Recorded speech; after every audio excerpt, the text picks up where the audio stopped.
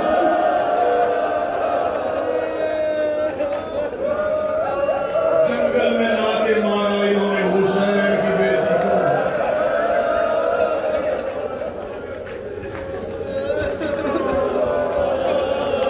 کتنا مارا حسین کو مقتل خاموش. عہدیداروں، حسین کے عاشقوں، عالم دین، مولا کے حرم کے خادم موجود ہیں. میں ان کی موجودگی میں جو کہہ رہا ہوں، یقین کرو مقتل نے جو حسین کے زخم بتائے ہم منبر سے نہیں پڑھتے. خدا کی قسم ہم منبر سے نہیں پڑھتے. جس دن ہم نے منبر سے پڑھے حسین کتنا زخم میں سے بندے کی جناب. میں ایک تشبیہانہ روایت پڑھ دیتا ہوں. چوتھے امام دین میں آ گئے. کربلا لکھ رہا تھا. یہ جو پھیلی ہے یہ سجاد میں لکھ رہی. آج ہم کتابوں سے پڑھ کے سناتے ہیں اور آپ اتنا روتے. تو کیا مجلس ہوگی جہاں موقع کا گواہ بتاتا ہوگا کہ میرا قبر کیسے گرا, میرا قاسم کیسے گرا. چیخ آ گئی ہے تو یہاں جملہ سننا میں نہ لے. کوفی نے ایک دن بیٹھے بیٹھے مولا سجاد حسین کے بیٹے سے کہا, مولا مجھے بتا سکتے ہیں آپ کے بابا حسین کے جسم پر کتنے زخم آئے تھے؟ سجاد زمین پہ گرے, بس کھا گئے. تھوڑی دیر بعد آنکھیں کھلی. میں نے کہا میرا سوال وہی ہے, حسین کتنے زخمی تھے؟ مولا سجاد نے اپنی انگوٹھی اتاری اور اسے دکھائی. اس نے کہا مولا میں زخم پوچھ رہا ہوں, آپ انگوٹھی دکھا رہے. دیکھیں کہتے مجھے قسم ہے میرے بابے کے لہو کی, میرے بابا کے جسم میں اس انگوٹھی جتنی جگہ بھی خالی نہیں تھی. میرے بابے کے زخموں میں زخم تھے, سوراخوں میں سوراخ تھے. میرا بابا اتنا زخمی تھا. میں سیاحت ناہیہ سے جملہ پڑھنے لگا ہوں. میرا بابا کہتا میرا سڑا اس جدے مظلوم کو, وہ اتنا زخمی ہو گیا تھا کہ مشرق کی ہوا مغرب آئی. حسین کے بدن پہ اتنے زخم تھے, ہوا حسین کے بدن سے گزر رہی تھی.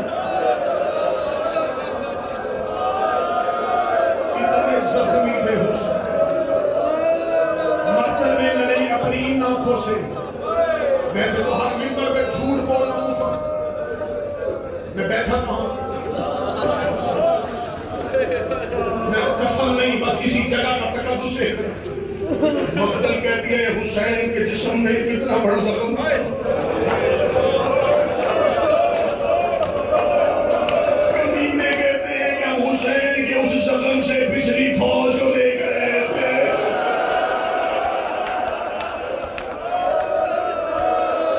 میں منبر پہ قسم کھا کے کہتا ہوں انہوں نے اکبر کو ایک نیزہ مارا تھا, حسین کا جسم نیزوں کے ساتھ.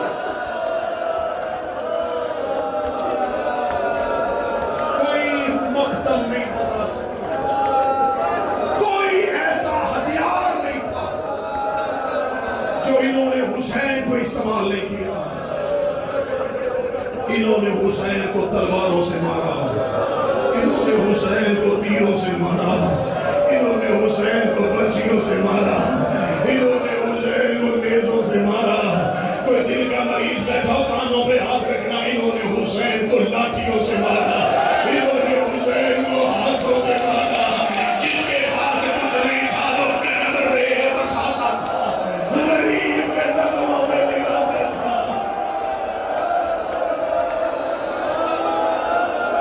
زخمی کر دیا حسین.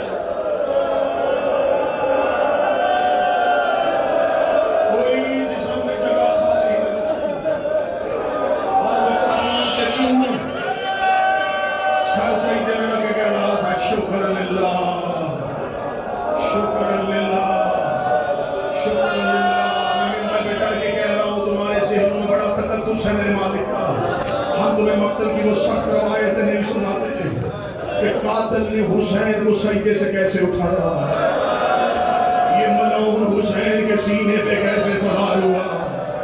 ہم تمہیں منبر سے صرف اتنا بتا کے چپ ہو جاتے کہ 13 ضربوں سے گلا کاٹا گیا تھا حسین کا، 13 ضربوں سے گلا کا، 13 ضربوں سے،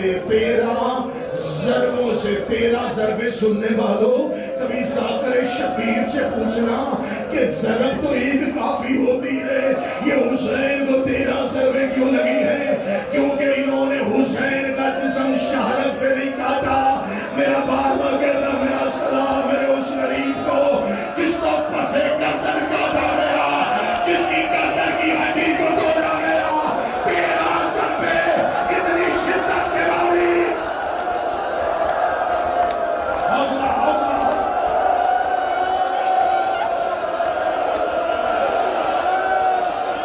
میں کیسے نہ پڑھوں غریب کا سلام، تمہیں بتاؤں تو صحیح کتنا سا غریب ہے۔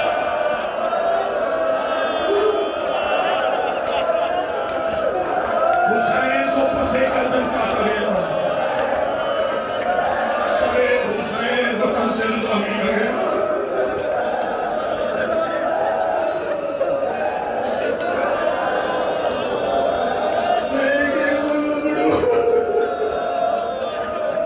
نہیں برداشت کرو گے، تمہیں مولی نے ہاتھ جوڑ لیے، میں نہیں پڑھتا غریب زارہ کے سلام، میں نہیں پڑھتا گھوڑے سے کیسے گرا تھا، میں نہیں پڑھتا تھا کتنے قاتل واپس گئے، میں نہیں پڑھتا تھا شمر نے حسین کو کیسے مارا ہے۔ مختار سبری کے دربار میں ایک ملعون آیا ہے، مختار ایک ایک سے اس کا جرم پوچھ رہا تھا تاکہ مورخ لکھے کہ کس کس شقی القلب کو مختار نے مارا تھا۔ مختار نے تاریخ نویس بٹھائے ہوئے تھے، ایک شخص کو مختار کے دربار میں لایا گیا، کہا مختار یہ بھی حسین کے قاتلوں میں سے ہے۔ مختار نے کہا ملعون تو نے کسے مارا ہے؟ کہنے لگا میں نے کسی کو نہیں مارا، میں نے صرف حسین پر ایک ظلم کیا تھا۔ مختار کہتا مجھے وہ ظلم بتا، یہ کہتا مختار مجھے مار دے، مجھ سے ظلم نہ سنا۔ مختار نے کہا میں ہر ایک سے پوچھ رہا ہوں انہوں نے میرے مولا کو کیسے غریب کو تکلیف دی، ملعون مجھے بتا تو نے حسین کو کیا مارا تھا؟ یہ ملعون کہتا میرے پاس صرف ایک تیر بچ گیا تھا، حسین اکیلا رہ گیا تھا، حسین گھوڑے کی زین پہ زمین پر گر رہا تھا، میں نے گرتا ہوا حسین دیکھا،